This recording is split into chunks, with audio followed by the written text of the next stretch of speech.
YouTube, chosen the barber. We got another cut for y'all. Today we got a temple taper neck fade with a double enhancement. So that's a color enhancement and fibers as well.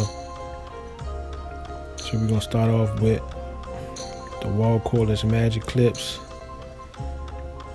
with the number 3 going against the grain all around the head. And with each pass, you can see I'm combing the head down back in the direction it grows. He hasn't been to me in a while, so came back with a different hairstyle, but I'm cutting it back down back to what it normally is. And he has another barber as well, another dope barber in the city, Munchie the Barber, man. Dope barber. So if y'all haven't heard of him, man, check him out. Munchie the Barber. A little slow-mo for y'all so I can see that comb flip.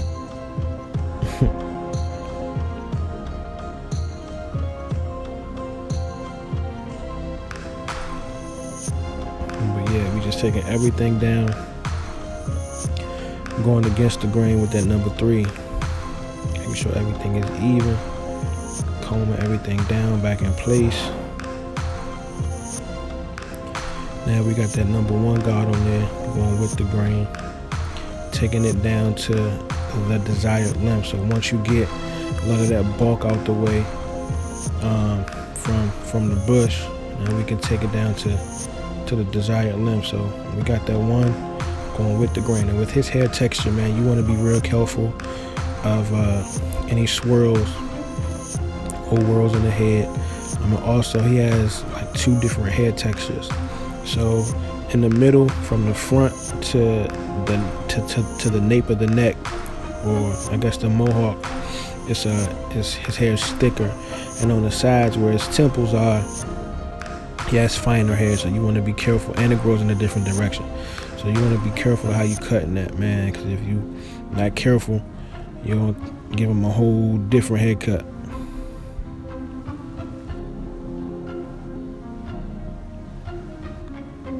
I got the half guard on there, just trimming that mustache down. As you can see, I'm doing it kind of like in a raking motion, so it doesn't take off much hair, but it gives it a nice lay. And I also do that to kind of finish off my blends, and also lay down the hair immediately that's hanging over the hairline as well. And you'll see me do that same technique again.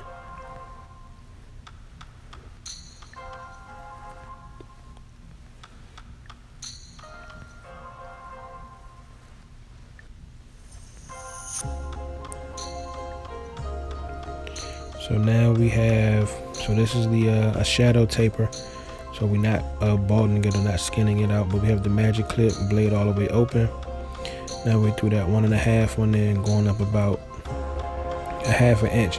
And every client's going to be different, man. You want to gauge, you know, the head size, or how big the boxes are, and that'll give you how much fade space that you have, and gauge how far up you can go into the taper, unless you know the client is specific with how high they want their taper. Most times you'll probably be doing a mid taper. So through that 1 guard on there, opening it and closing it to blend from that 1.5 and that 2.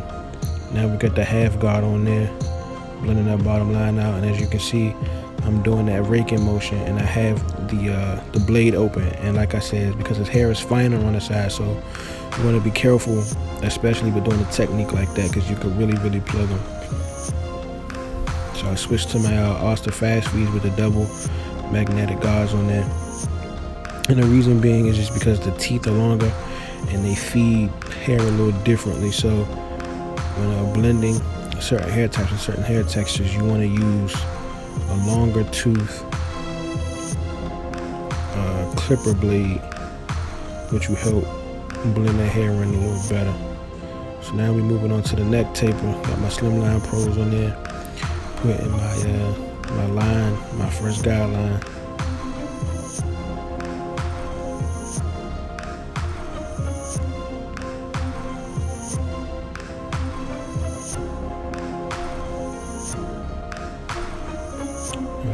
wall magic clip, blade all the way open. We're going up about an inch from the initial guideline that we put in. We're gonna close that thing halfway, blend up halfway on that first zone, close it, and do the same thing again to blend that very last line out. And I noticed that the line was uneven, so I went back and cleaned that up real quick. Got the 1.5 on there. We're gonna open this and close this up and fade into that 2 that we have on top. As you can see, you got the 2 guard on there, and I'm just going against the grain, just making sure everything is blended in together. Then I'm gonna come back with that 1 guard all the way open. Then I'm gonna close it. And at this point, use your C-stroke, or you feather it out, whichever you want to call it. But I'm not laying the clipper flat against the head. I'm just kind of tilting the clipper up and raking out to get that blend. That's the half guard. Again, you see me using that raking motion, that raking down motion.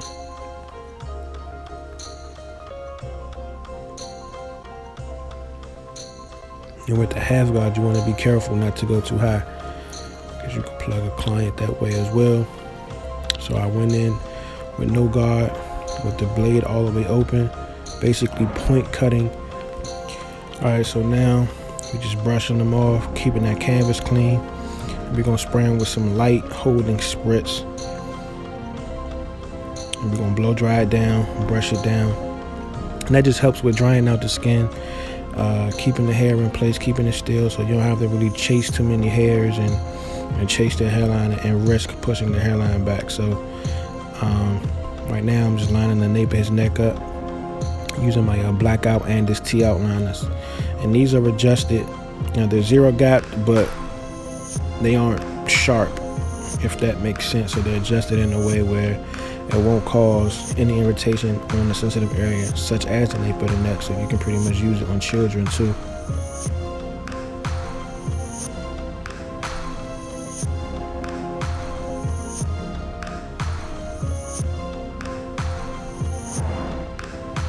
So I just go ahead and skip that side so we can just jump to the side that we can really see. So again, it's the same thing, man, using the blackout T outliners by Andis on the nape of the neck. We're gonna go around the ear, making sure everything is sharp. And you always want to comb, as you see me doing, you want to comb those hairs back in place. You want to comb down any overhang, so that way this cut can be as sharp as possible and it can last as long as possible. When the client gets home, they brush their hair, they shampoo their hair. You don't want them to have a completely different looking haircut than when they left, when they got out your chair. So you always want to comb, always want to brush, always want to make sure everything is in place. So when you do these lineups, everything is sharp, even a day or 2 later. So now we're just going into the sideburns, doing the ice pick sideburns.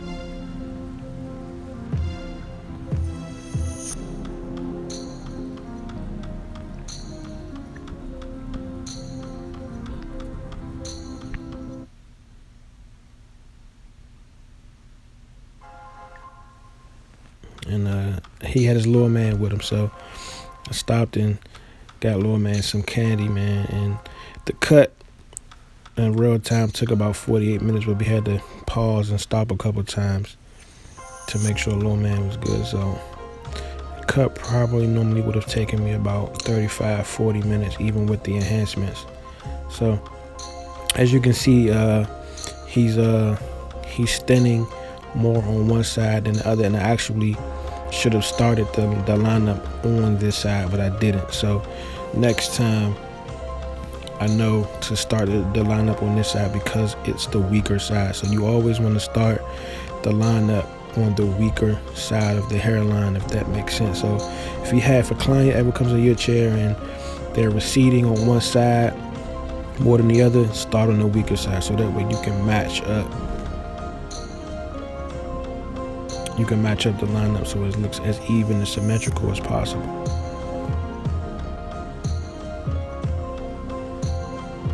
And I switched to my skeleton T outliners just because they're a little sharper. So now we got that one guard back on there. Just coming back, making sure everything is laid down, making sure everything is smooth.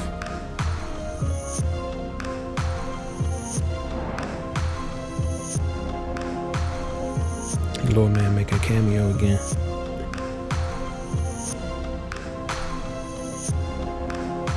So we're coming back with the wall shavers, getting that stubble off of the face, under his neck and chin.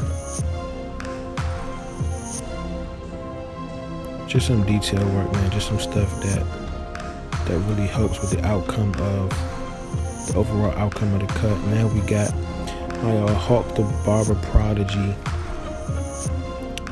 push carriage straight razor. I actually got that from him in New York in IBS. Not the most recent one, but the one last year. I was actually his model on stage, so you know he looked out and blessed me with the razor. As y'all can see, before the enhancements even go in there, the lineup is pretty much, the lineup is in there. So I'm brushing his hairline back so we can get that vegan semi-permanent color in there, laid down nice. And doing that, it helps give you a more natural look for the finished product. So we're applying it with a small applicator brush, and we're just brushing it back into his hair.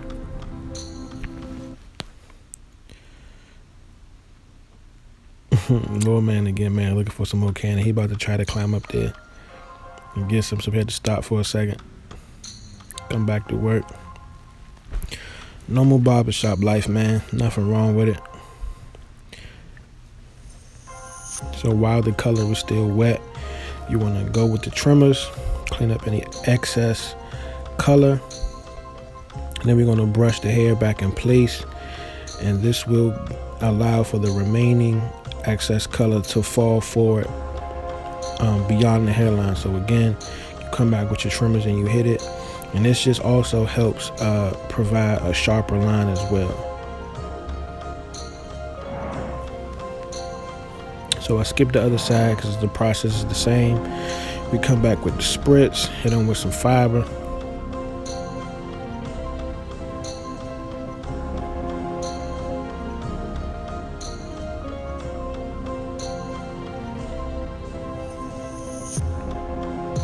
We'll spritz him again.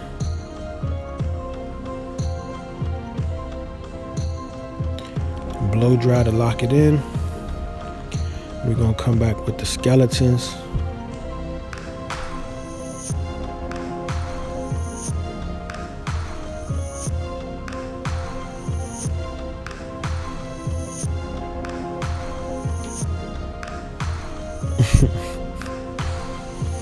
Little man was ready to go.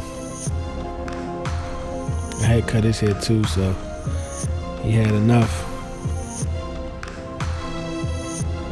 So we're coming back with the skeletons, just making sure we get that cut extra sharp as we can get it.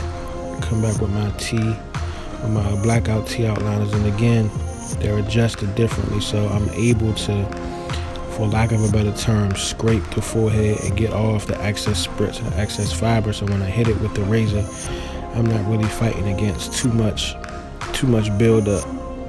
Too much spritz build up, too much fiber build up, and it just allows for a smoother glide on the skin when I do that. So you can see, come back with that razor, pull the skin tight, man. Whichever direction you're going with the razor, you want to pull the skin in the opposite direction. So if you're going up with the blade, pull the skin down. If you're going to the left with the blade, pull the skin to the right, so on and so forth.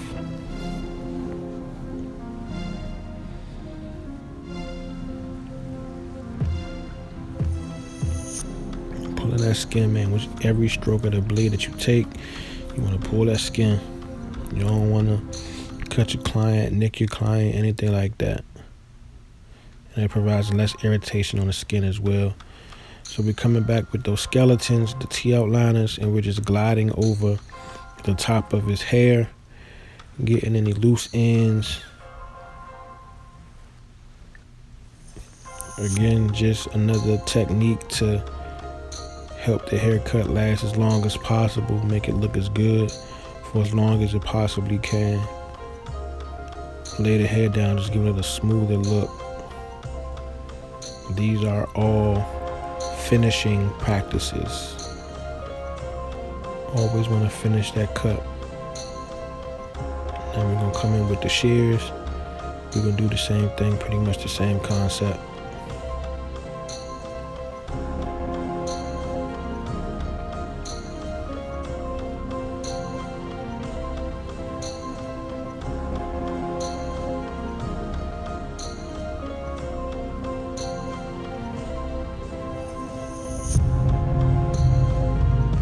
Show him that mirror. He's selfie ready. Those was his words, by the way. Throw that oil sheen on there. And the cut is pretty much a wrap, man. I appreciate y'all checking me out. Chosen the Barber. Follow me on Instagram at I am Chosen the Barber. Snapchat, Facebook, YouTube. Check me out if you are in the DC area, if you're coming to visit, if you live, please come by and check me out, man. All my information is on my Instagram page. I also have a flyer at the end of this video, man. Check me out. I appreciate y'all. I'm gone.